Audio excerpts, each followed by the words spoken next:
Alright, YouTube. The date is July 20th, 2019. The project is ongoing maintenance with the Sea Doo GTX Limited 2006. I wanted to do a quick video on some of the custom tools and procedures I've come up with to get this thing apart and back together. Sea Doo has a ton of different tools you can buy. You'd probably be in over $100 just buying the tools to get this job done. And I found another way to do it through bits and pieces I found in the forums, so I just wanted to make a quick video about it. So you'll see in the teardown procedure, that's your boot, that's the old boot, that's the collar. That piece sits against your carbon ring, and as your drive shaft turns, that's your seal. And you'll see with the tool Sea Doo will sell you, basically you have to push this forwards over the shaft, crushing just squeezing down the boot, which takes a lot of force. You're not going to be able to do it by hand. And then the C-clip kind of sits right in there, and then you gotta take that out. So you push it, out that way, exposing the C-clip, which is over the shaft. The C-clip comes out, and then your drive shaft can come out. At that point, depending on how long it's been since you had the drive shaft out, or if it's ever been out, in my case 2006, it's never been out, it took a lot of force to get it out of there. I made this block of wood because at the end of the drive shaft you'll see a little lobe in there. So if you cut a 1-inch slot out of a piece of wood, it'll slide over, and I was able to get it out by hand. I put 2 hands on it, and I could just yank the whole drive shaft, and 5 or 6 good yanks and it came right out. So that's that part of it to get it apart. Now the other tool they'll sell you is a drive shaft holder, and I never really understood the purpose of that. So I'm gonna pause this, take a walk outside, and show you what I got going on. Alright, so this is what I got going on to actually pull that ring back.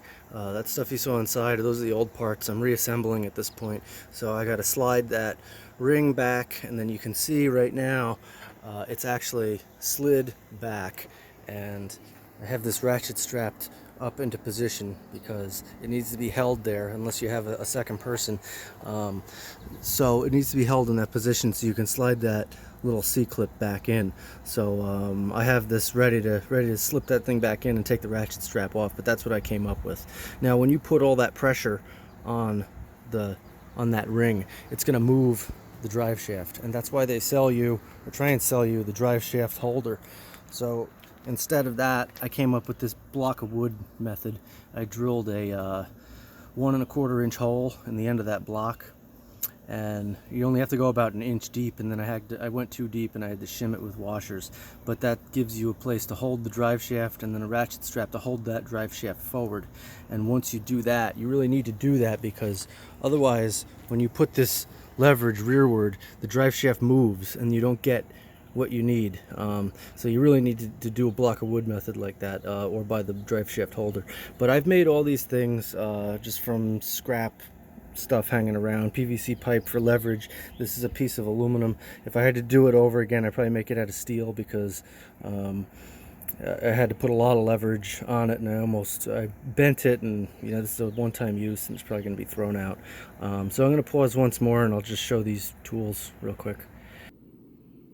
Okay, so back inside here, I got that little clip pushed in. Again, that's the old one. That thing took a lot of force, so you got to get that thing, you got to get your pry bracket, whatever you make, whether it's wood or aluminum or steel, get that ratchet strapped in place, because you're going to need to spend several minutes fighting with that thing to get it in.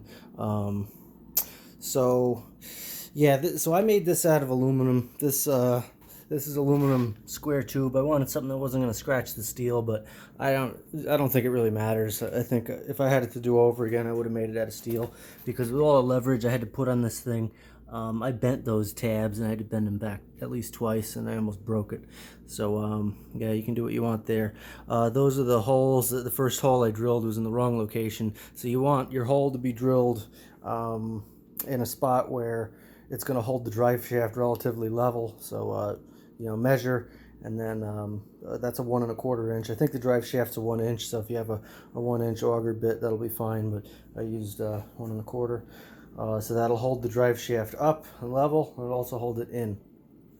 So the only other thing here is, so you're going to have O-rings that you need. Your kit might come with it, it might not. So ask those questions to see if your kit comes with the O-rings. You got 2 O-rings in there, and then there's another 2 that I can't actually show here. They're on the bearing and the front rubber piece, that little flap that flaps out of the way so you can get to that ring there. There's a little bearing in there, and there's also 2 O-rings where the drive shaft slides through. So you need 4 O-rings total, and there is also a little cap.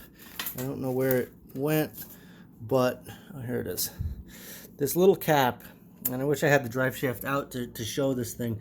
So this is a little rubber bumper that goes on the front of the drive shaft. So I guess as you nail it and that thrust pushes the drive shaft forward on the prop, it's just a bumper so you don't have vibration and banging around.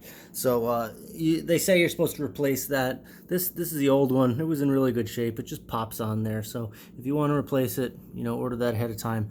So 4 O-rings. That cap if you want to replace it, and then the Oetiker clamps, they're a real pain. I've been swapping all the Oetiker clamps out with hose clamps. Maybe it's not a good idea. You make that decision for yourself, but you'll need the Oetiker clamps and Oetiker pliers if you want to go that route. So I hope this is helpful. Thanks for watching, and stay tuned for the next video.